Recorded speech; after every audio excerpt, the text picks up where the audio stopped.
Ladies and gentlemen, boys and girls, welcome to the Everything is Bad New Fangled Motion Picture Show.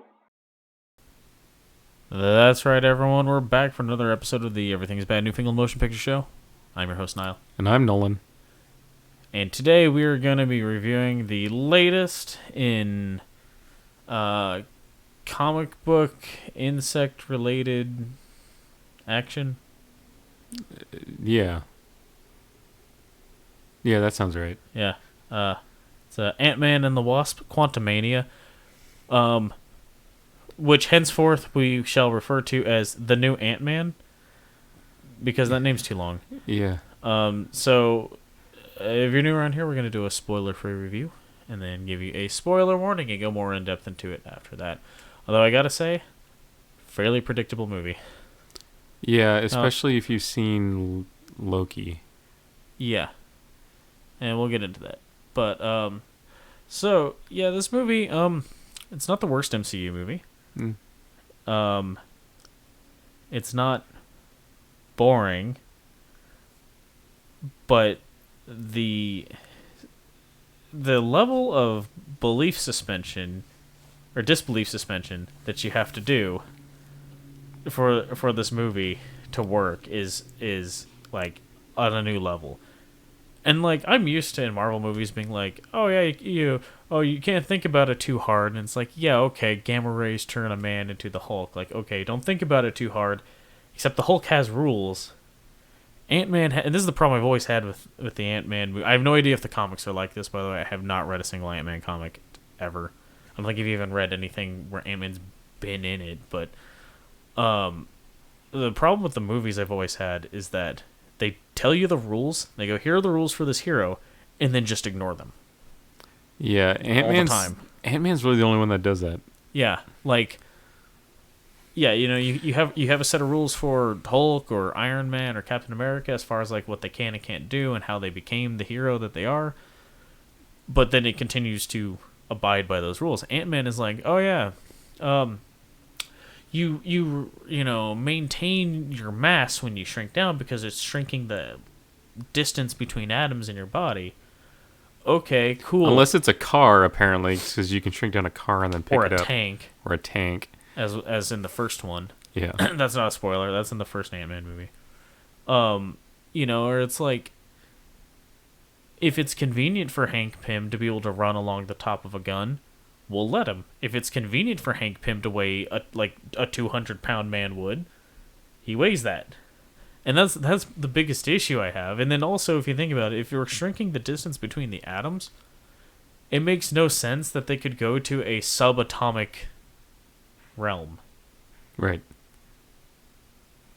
The smallest you could conceivably get is just all the atoms and all the atomic particles touching each other. Right. But you still be a mass the size of however many untold numbers of atoms are in your body, right? Whatever trillions of atoms you have. I used to know, like, in my chemistry class in college, like, they mentioned one time, like, how many was the approximate number. Because obviously, as you, like, shed cells and stuff, that's going to change, but... Yeah, so that's basically my biggest problem. And this movie is really bad about that. Yeah. It's just, like... It definitely just seems to overall abide by the idea of small thing weighs little, big thing weighs lots, right? Whereas at least we don't get a mixture of that anymore. Yeah. But the whole that's also how we're supposed to explain how he can like jump so high as ant size. Because he still has all the muscle fibers of a human leg.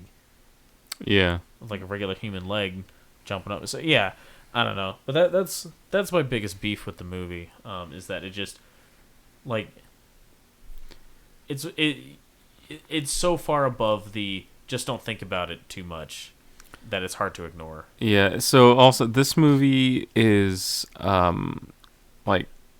majority of it is in the quantum realm, so all the environments are just CG. Yeah, it feels weird because like it feels just like completely detached from anything. Like it's like nothing in the background matters. Like, it's just such a... The characters are running around and talking in front of just a sea of colors, and it's just like... Nothing stands out in my mind as far as the background. Like, it's like... It could have been in front of anything, Yeah. I don't know. Yeah, so the movie, though, overall, it's okay. And it is an important movie for the MCU going forward. If you're concerned with keeping up with, like, how the MCU is going to be going forward and whatever arc they're going with, this is definitely very important for that. Setting up the next villain. It's not that bad a movie. It's just kind of an okay Marvel movie. Not the worst, but certainly not the best. Yeah, it's not even the best Ant-Man movie. No, it's not the best Ant-Man movie either. But yeah, it's all right. Yeah. The cast is pretty good. Yeah. Paul Rudd and Michael Douglas both are like funny and yeah. Well, they're enjoyable. both charismatic actors who can carry a scene all on their own. Yeah. It almost like from the get-go, it almost felt like Michael Douglas was like sort of beneath him to be this role. Yeah, I guess. I remember it was a really big deal when he showed up in the first Ant-Man, and people were like, "Oh my God, it's Michael Douglas." Yeah. And he walked in, it was like one of the early deep fake ones where they de-aged him, and I like at the time I was like, man, he looked like he walked right off the set of Wall Street. but yeah, it doesn't. The scenes don't age that well these days. Like, if you go back and watch it, you're like, this looked better in my memory. Yeah. So none of that happens in this movie, though. Yeah, no, just old man Hank Pym. Although Michelle Pfeiffer still looks good for her age. Yeah, that's true.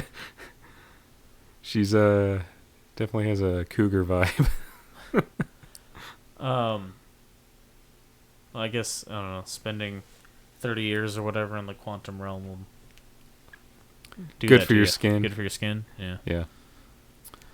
I don't know if we have anything else to talk about this. If you're one of those people that's just kind of tired of just the CGI mess and all and crazy just fight scenes with too much going on, you're not going to like the movie. No. Because that's mostly what the movie is. Yep. But, otherwise, you might find some enjoyment in it. Yep. So, do a spoiler warning here? Yeah, sure. All right. So, the bad guy in this, they keep referring to him as just him throughout the whole movie, or most of the movie, until you find out it's King the Conqueror, which isn't a surprise because, like, he's on the posters, and if you've seen Loki, you know who that is, because King is in the last episode of Loki. And you go, oh, okay, it's that guy. It's King. Yeah. But it sets up all the, King for the... Going forward is going to be the villain or a villain, or... We'll see. He might not be the villain because he's trying to stop something worse than him, apparently. But...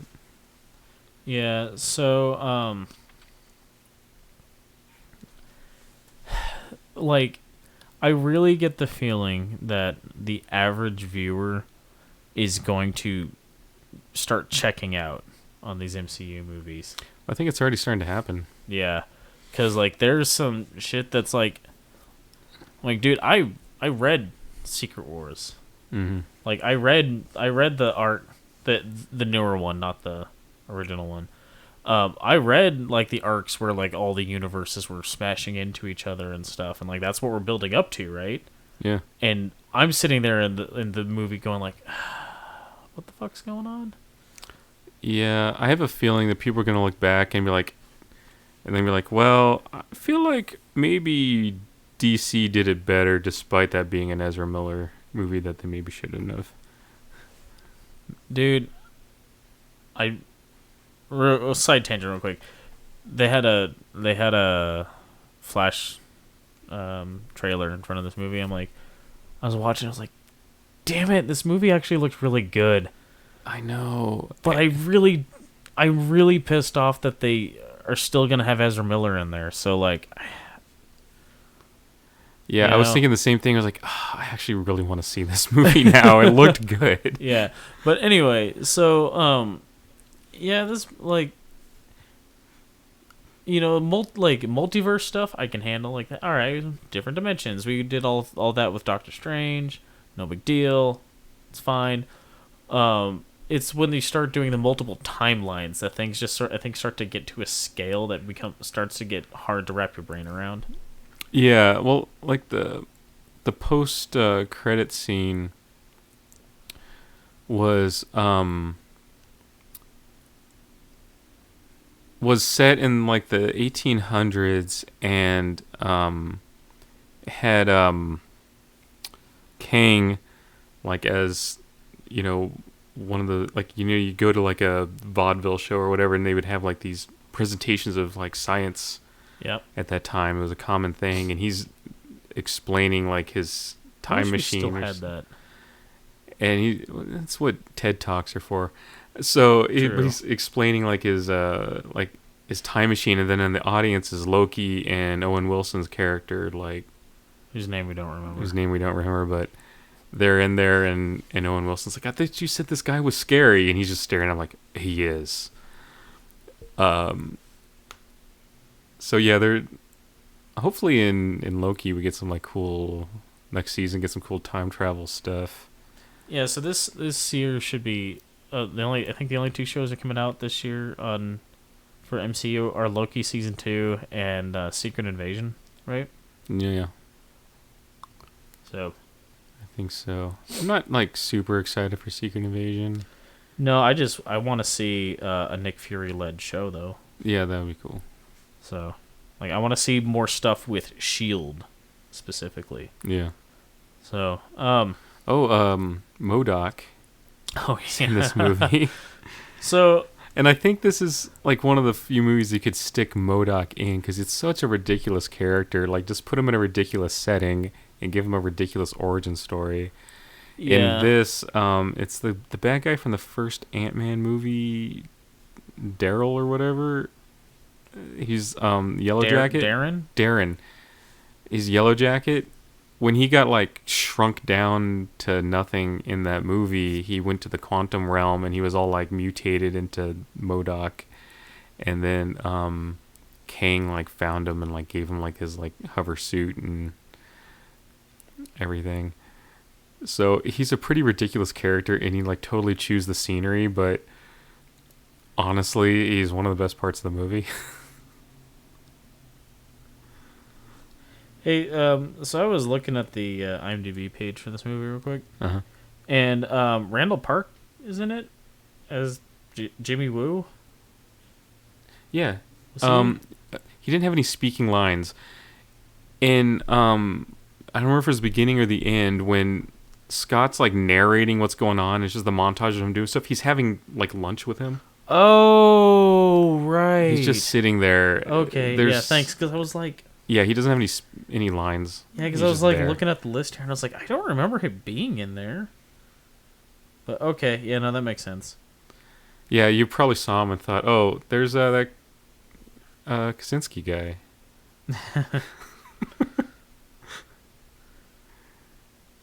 Yeah. So it's another point though of like, all right, how are we like the rules for this don't make sense. So we've established that the quantum realm is just like this realm that exists like when you shrink down to like subatomic levels, right? Yeah. So how is it that the quantum realm on the Soviet missile that Mrs. Pym, Janet Van Dyne. yeah, like took out. She kept her name. Oh, she kept her name. Okay. Anyway, Michelle Pfeiffer. Yeah, well, that's why Hope has the Van Dyne Right. name, because she had a falling out with her father, so she took her mother's name. But anyway, Michelle Pfeiffer's character like climbs into the missile, in a flashback sequence, and I don't remember which of it was the first one or the second one. I don't remember. Yeah. Anyway, and she like has to. It's like, oh, the Pym particles aren't stable yet, so if you shrink down smaller than that, you're gonna keep shrinking. And so she's like, well, I gotta shrink down smaller than that to get into the missile to stop this nuke or whatever. And so, like, she keeps shrinking. So she shrinks down to the quantum realm, like, inside this missile that, like, splashed down in the Atlantic or whatever, right? Yeah. And then, Yellow Jacket gets shrunk down to the quantum realm in the bedroom of Ant-Man's daughter. In San Francisco. And then they're in Hank Pym's basement where they shrink down into the quantum realm in this one, and it's somehow the same place. It was like close to each other is the issue, right? Like, yeah, of course, it's all the quantum realm, but the distance. Yeah, the perceived distance when you're that small would be basically infinite. Right, it'd be like the distance to another galaxy. Yeah, like so. Like I said, it's just they establish rules and then don't follow them. So, yeah, like we were asking too many questions during this movie. Yeah, you shouldn't ask questions. Shouldn't be asking questions during a movie. If your audience is asking questions, then you did a poor job of writing your movie. Yeah, like I said, that's above and beyond the typical like, oh, don't think about it too hard that you expect from comic book movies. Yeah. So, yeah, I don't know. You got anything else on this? Whoop. What? I don't. IMDb just started playing something. I don't know what that was. I wonder if that got picked up on the mic. I don't know. Anyway. Oh, also, this was the first.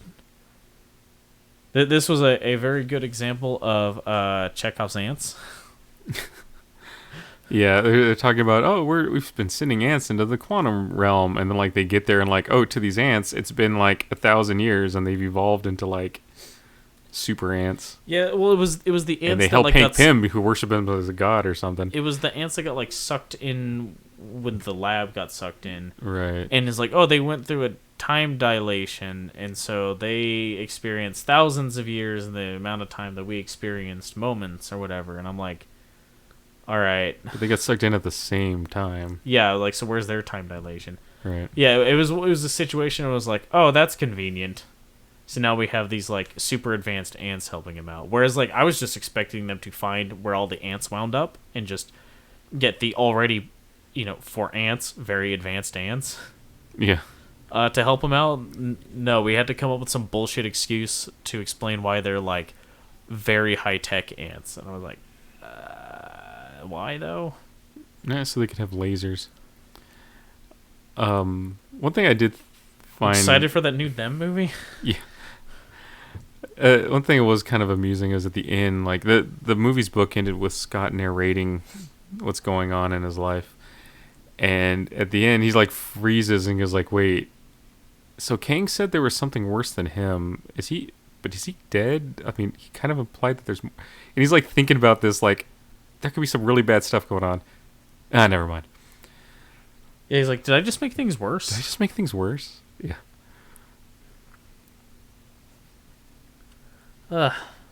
Well. And the whole joke. Yeah. The whole joke. So, by the way, that dude with the broccoli head, his character name? Broccoli Man. Oh, okay, that makes sense. Yeah, there's like an ooze character that's kind of jealous that Scott has like holes, like a mouth. He's like, you have holes in your body. Like, how many do you have? And he's like sitting there, then this like telepathic mind reader guy. He's like, he has 7, and like Scott sits there and like thinks about it and counts off. He's like, yeah, I have 7. Yeah, he's like clearly like mentally counting the number of holes. That was pretty funny. Anyway, so what's coming up? Cocaine Bear. Cocaine Bear. I don't know if we're gonna see that in theater or not. It kind of depends on how busy. Oh yeah, that's that weekend with 3 stuff. 3 things. No. Oh. But we've got other stuff. You know, we got Lives. So no, the weekend after that is the weekend with 3 things. Operation Fortune, Ruse de Guerre, which is the next Guy Ritchie movie. So of course we're gonna see it. Creed 3 and Demon Slayer, movie, Kimetsu no Yaiba, The Swordsmith Village. Which we're not going to review that. We're not going to review that. But that's we are going to see it. Yeah, that's just a 1 weekend thing.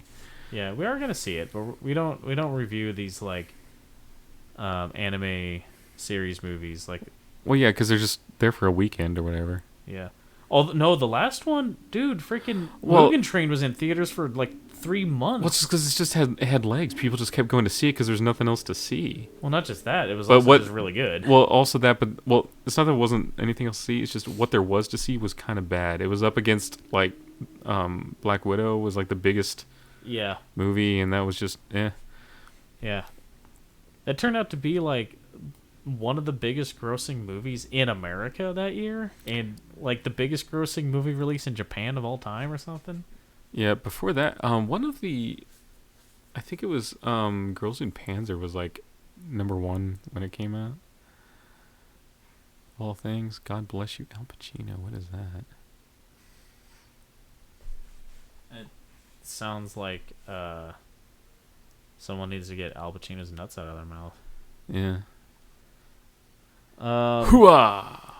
65 is coming up, which looks really good, really cool. I just wish they hadn't like spoiled the big reveal in the trailer. Yeah. That's kind of annoying. Maybe they felt it just looked too generic without that. Maybe. We got the D&D movie coming out. Shazam! Shazam sequel.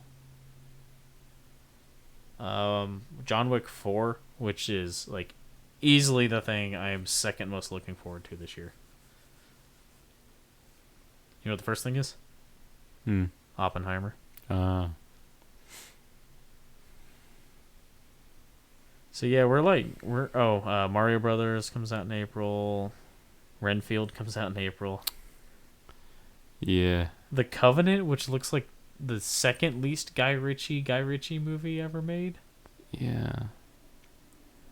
The least Guy Ritchie movie ever made being Aladdin. Actually, no. That was more of a Guy Ritchie movie than this looks, because at least you had like all the quick dialogue from the genie.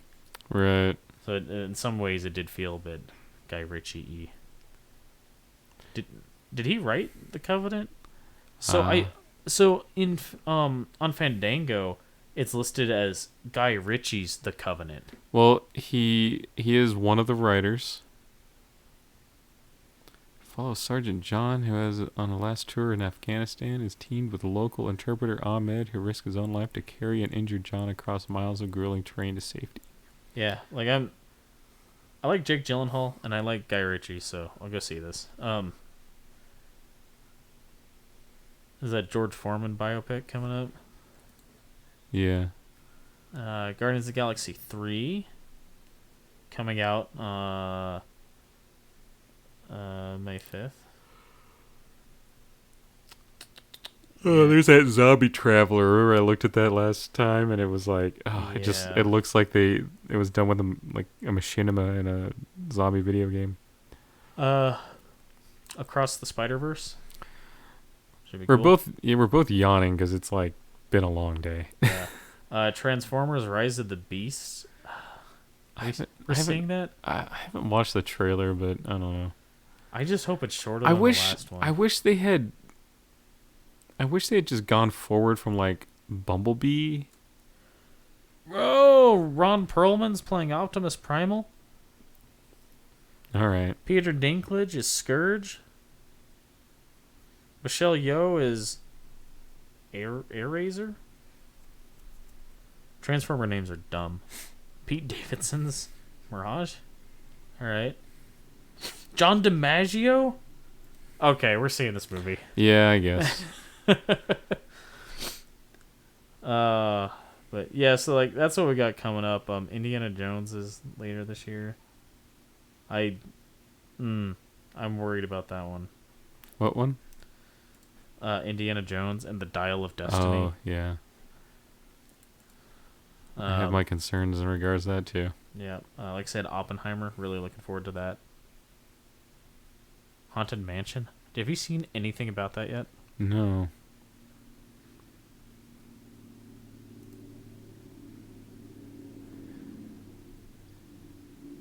Jamie Lee Curtis. It's Madame Leota. Owen Wilson. Danny DeVito. Jared Leto's in it. I mean, the cast seems pretty good. Yeah. Tiffany Haddish is okay.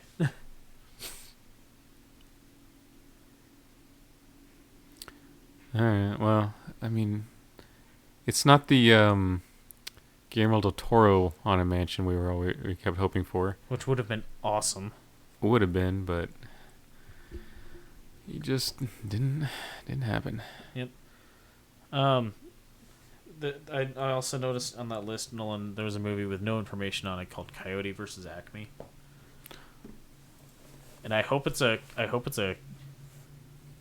court, like a legal movie about Coyote suing the Acme Corporation. But Wile E. Coyote suing them? Yeah, wouldn't that be awesome? That would be awesome. I would watch the hell out of it. I sure would.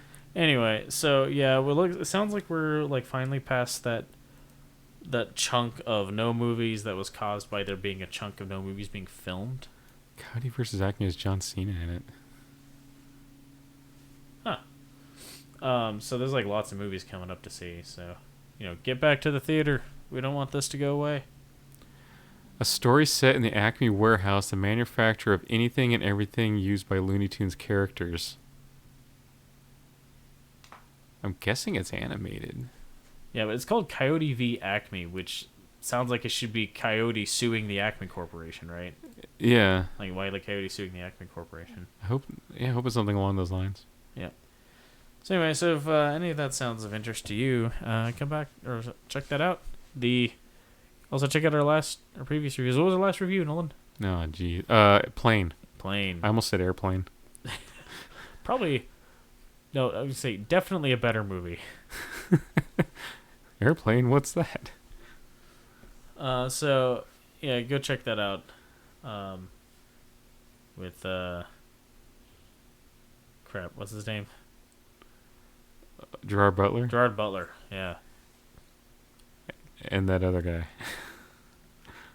Luke Cage. Yeah, Luke Cage. Yeah. So yeah, go check that out, and then come back, check out the other stuff we got coming up, because movies are back, baby.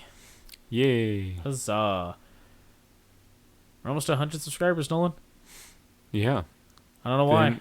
Then we'll be in the good life. Yeah. I think I was looking at it, it's like if we got paid for every view we've already had on a video, we'd have like $5. Okay. So yeah, making them big bucks. Cha-ching. Mm-hmm. Make that YouTube money. My eyes just turned into dollar signs. Let's say. It's a condition I need to get looked at. Mm-hmm. Yeah, it's similar to Tex-Avery Wolf syndrome when you see a pretty woman. Mm. Yeah, same sort of thing. So anyway, yeah, come back, check that stuff out, because we like going to movies and we like talking about them. So that's what we do. Yep. So until next time. Bye. Thanks for listening.